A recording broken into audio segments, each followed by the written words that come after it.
smelly. She wants to go check it out, see what's going on over there. She takes off. Maybe you're not paying attention or you're talking to someone, and because we don't want to wrap this around our hands, we want to save all of our fingers. We might need those. If she pulls and we have our leash held properly, all we're going to do is just tighten our grip on the leash. Our thumb will be safe. All of our fingers will be safe. So, number one thing is making sure that we are holding the leash properly. Number two, like I said, this is a slip lead, and because she's a very strong dog, we want to make sure that she's as comfortable as possible when she's walking, and we are as well. When we use collars, the Martingale is a great collar, by the way, but in the beginnings of learning to walk nicely on the leash, I want to make sure that I have complete control over her head movements. If you have control over the dog's head, you have control over the dog. Okay, so this is going to be in the proper position at the very top part of the neck behind the ears. And I'm sure you guys have seen dog shows where they have the dogs and they have the chains up here. The dogs are prancing around the ring. They're tall, they're confident, they feel great. This is the exact same thing we're going to be doing here. We want her to be as tall and confident as possible, and also, like I said, if she decides to go somewhere, proper positioning is very important so I can maintain control over her head. Now, when we're walking our dogs and she starts to pull forward, maybe this slips down just a little bit, it's no longer in that proper position, sliding down here, this is going to create the harness effect. Now, we want to avoid this at all costs. We don't want her to get any stronger when the leash or the collar is at the base of the neck. That harness effect comes into play, and she really wants to pull. And it's not a bad thing if she's working or you have something, weight pulling or different activities that you want to get into. That's totally fine. We want to make sure that when she's walking, that she does not have that effect created. So, when we're walking her, we want to avoid pulling back or down. I know that's our natural reaction as people. We want to pull her back, have her come with us.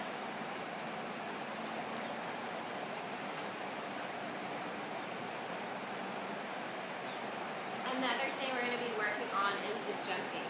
Now, she loves attention, so we're going to be talking about that. I noticed that was a little bit of a problem in the beginning.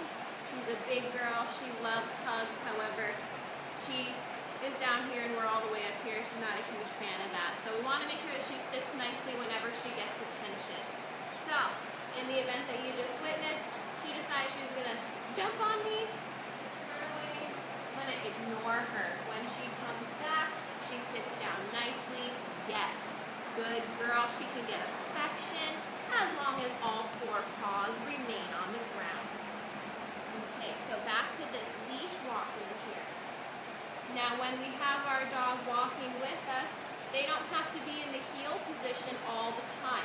The heel position, like I said, is that moving command, like let's go, making that slap on the leg. She hears that, she's going to come right to your side, and when she does, you're going to mark that with a yes or a good.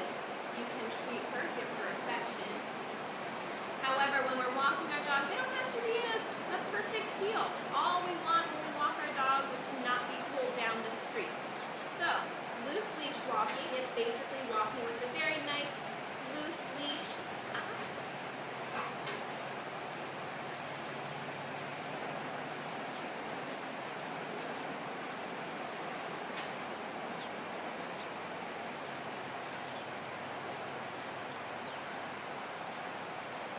Alright, no lemons from me for the jumping. Like I was saying, walking nicely, loose leash, we don't have to have her at a heel all the time.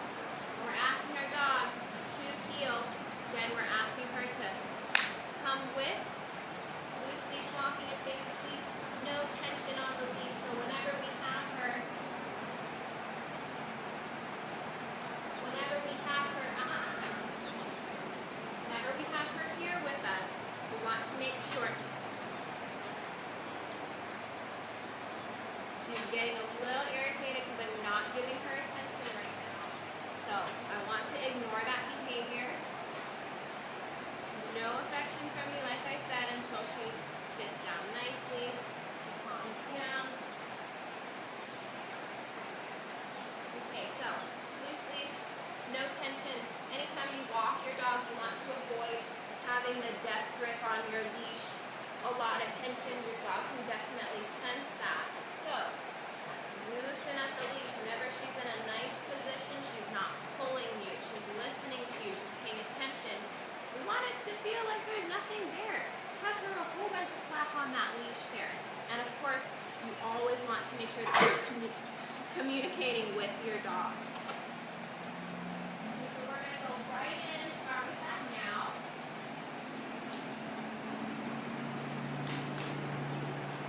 So we're going to start out a sit.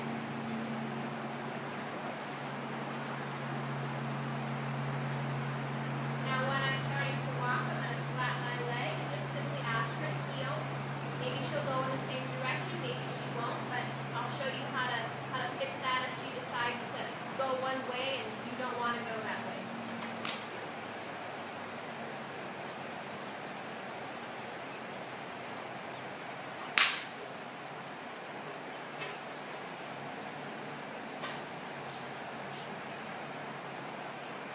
Okay, she's a little bit of ways away from me here.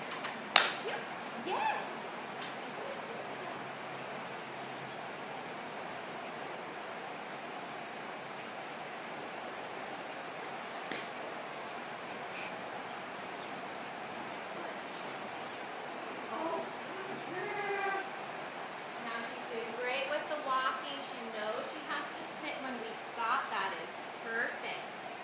Make sure once again that you're talking to her, letting her know what she's doing right, what she's doing wrong, and I'm going to demonstrate what we're going to do if she decides she's going to go straight forward and go say hi to a dog, and we don't want her to go that way. Okay, so I'm going to let her go forward a little bit. She's a little bit out of my range here. I don't have as much control over her anymore. All I'm going to do is simply turn around and walk in the opposite direction. Asking her to heel again. And since she's familiar with the markers that I'm using, yes and good, she looks up at me every single time I say those words.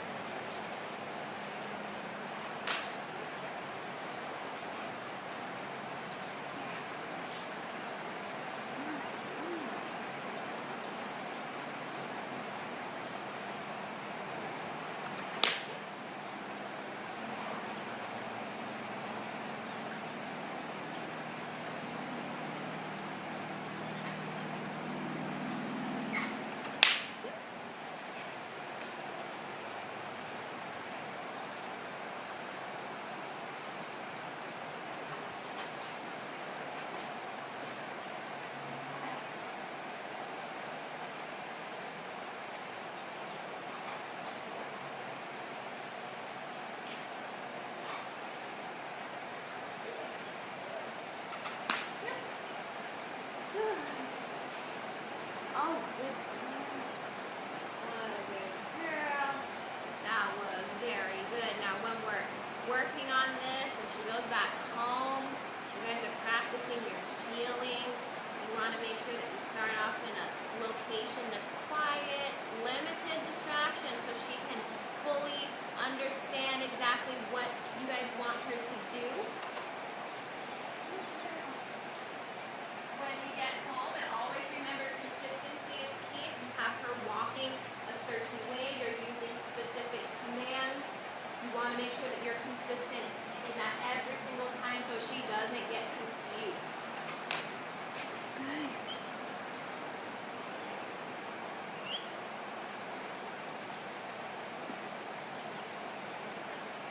Oh, keeping her on her toes. Very good.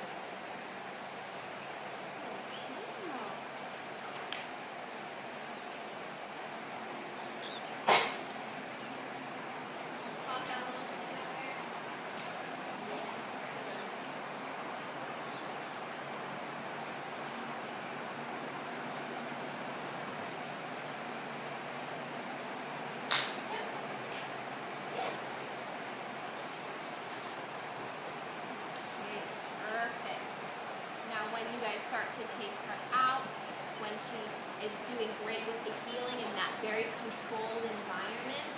Try to go at a time when there's not too many people around. She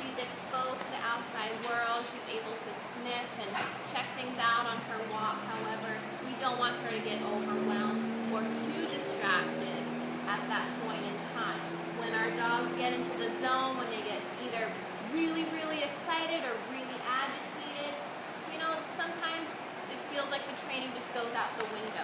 So I want to make sure that we can avoid those situations by working with her in more controlled environments at home. So like I said, inside of your house, graduate to the backyard, then go out when there's not too many people around.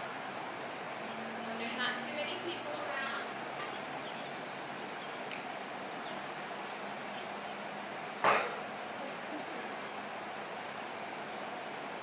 And like I said, we want to make sure that every time she goes out, she has a pleasant experience.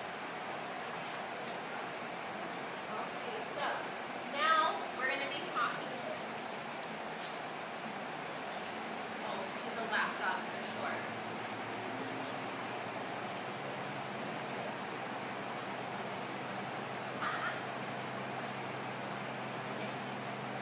This is one thing that we've been working on.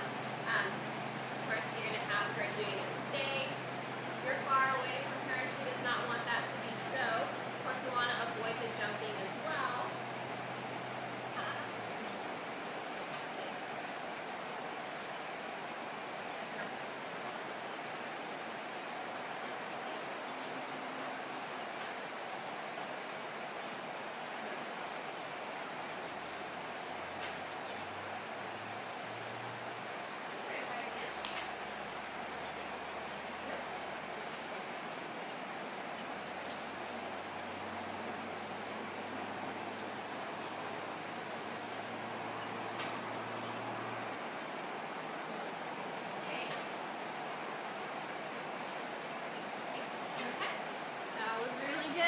Every time we tend to sit down, we want to climb up into our laps like a giant baby.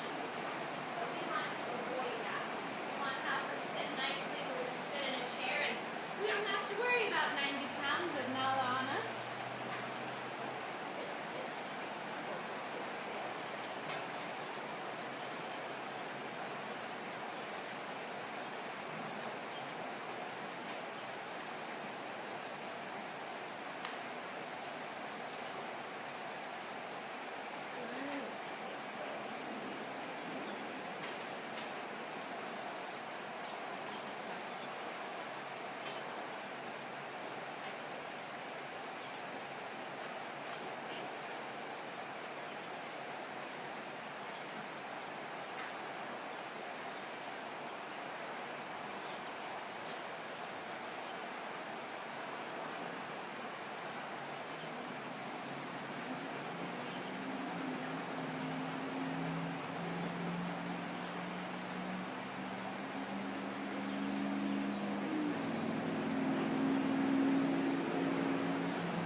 unsuccessful. Try again. Sit still.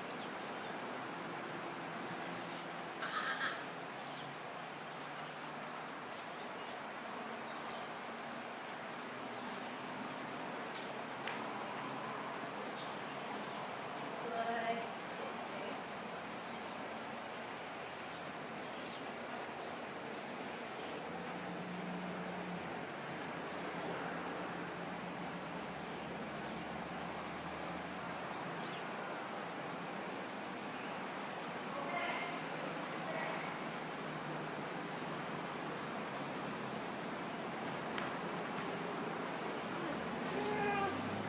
Good girl.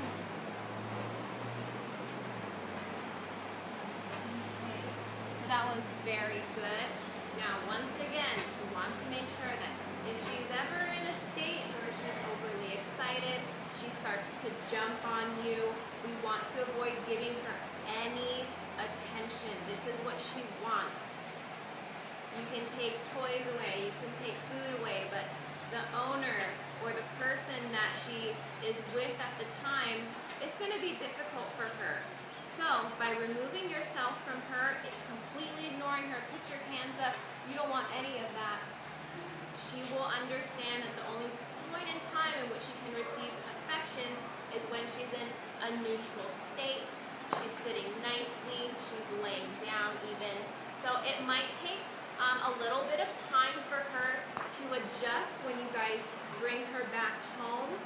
She's going to be excited, she's in a familiar place, she's going to try to go back into that old routine of things, but we want to make sure that she is always consistently trained at home with you guys. Every day we want to work on these things, and of course when she is in that calm state she can get affection. She's a little alert right now because she sees another dog. We will continue this with the focus command. I'm going to speak about that briefly. Now when we're working on focusing, of course when we have our dogs and they either get a little distracted with something, and you have, just like I said, they go into that zone, can't stop them, they're gone. We want to make sure that we can maintain her focus on us. So anytime we ask her to focus, we're going to make a motion that goes up towards our eyes, and as soon as she makes eye contact, we're going to reward her with a yes or a good. Okay.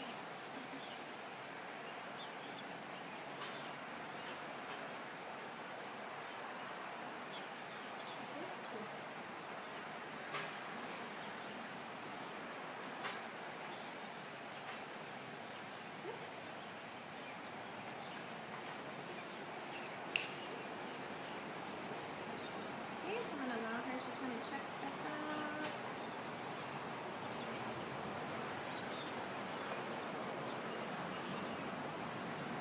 Yes, good. Focus.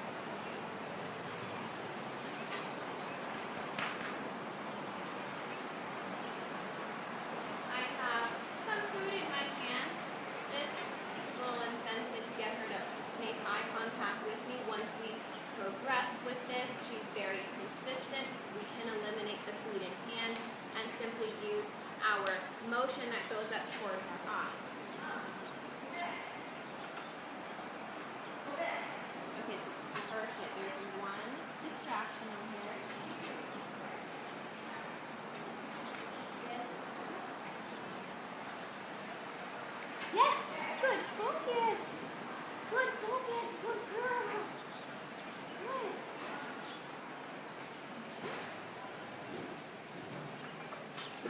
Yes, good focus. Good focus. Good girl. Good.